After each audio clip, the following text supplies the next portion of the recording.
July 14th, 2019, Utica, New York. A photo of this young woman, Bianca Devins, starts circulating online. It's an image of her, lifeless, in the back of a car.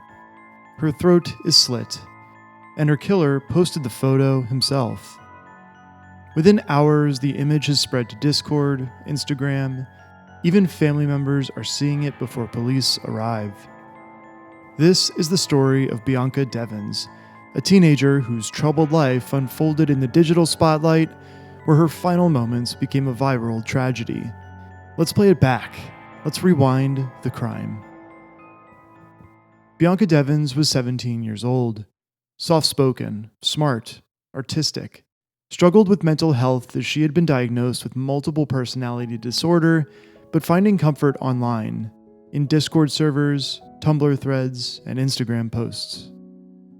To some, she was just another e-girl. To others, she was their e-girl. One of many women unknowingly caught in the orbit of obsessive male attention, the kind the internet breeds in silence. They're called orbiters, men who hover in women's digital spaces, feeding on attention, convinced it's love. And in the darkest corners of Reddit and 4chan, they're encouraged, often by groups tied to incel culture, to feel entitled to that attention. Brandon Clark was one of them. Brandon Clark was 21. He met Bianca on Instagram, then Discord. He inserted himself into her life, as a friend, a protector, and maybe more. He wanted the world to see them as a couple. But Bianca didn't. To her, Brandon was one of several people she spent time with. He knew about her other relationships, including a boy named Alex. He wasn't happy about that. The night before the murder, Bianca went to a concert in New York City. Nicole Dollanganger, an ethereal, almost gothic singer with lyrics about love and death. Brandon Clark was her ride. Photos show them smiling, but later that night, Bianca kissed Alex outside of the venue, and Brandon saw, and something snapped. Just before sunrise in Utica, New York, Brandon pulled off a quiet suburban road. He was driving Bianca home from the concert, but after confronting her about the kiss with Alex, things turned violent. He pulled out a long bladed knife and slit her throat, nearly decapitating her. Then he took a photo of the body and captioned it, quote, "I'm sorry, Bianca," and posted it to Discord. Brandon also posted a photo of Bianca's body to Instagram with a chilling caption.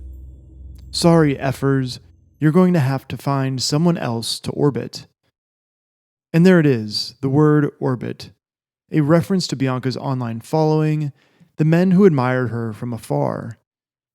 In that one word, Brandon revealed everything, his jealousy, his obsession, and how social media warped his already fragile mind into something violent and vengeful. When police arrived, they found him near her body, trying to kill himself. Instead, they stopped him and the bleeding and took him to custody. But the damage had already spread, not just to Bianca's family, but across the entire internet. In the hours after her death, the crime scene photo went viral. Friends, classmates, even Bianca's sisters received it through direct message. Some strangers mourned, others made memes. Still, more cheered Brandon on. Brandon Clark eventually pleaded guilty to second-degree murder. In court, he claimed he, quote, blacked out, cried, apologized, called it a mistake. The judge didn't buy it, and he was sentenced to 25 years to life. I'm Jeff Kulikowski, the Cicero man who admitted killing 17-year-old Bianca Devins and posting photos of her body on social media back in the summer of 2019. He's now going to spend at least the next 25 years in prison.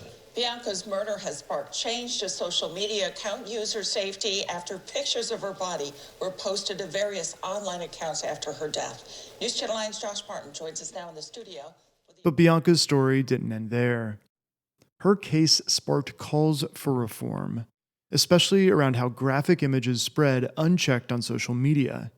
And it forced a wider conversation about incel ideology, the toxic belief system that dehumanizes women and treats rejection as justification for violence. Bianca Devins wasn't famous. She wasn't rich. She was a teenager trying to find herself online, in art, and in people. And in the end, it was that very search for connection that put her in Brandon's path. What happened to her wasn't random. It was cultivated in algorithmic corners, in fragile egos, and in a culture that treats women's attention like currency. Bianca was 17 years old, and she deserved better. If you found this story compelling, be sure to like, subscribe, and turn on notifications so you never miss an episode. This has been a Rewind the Crime production. And just like every case, let's play it back. Let's rewind the crime.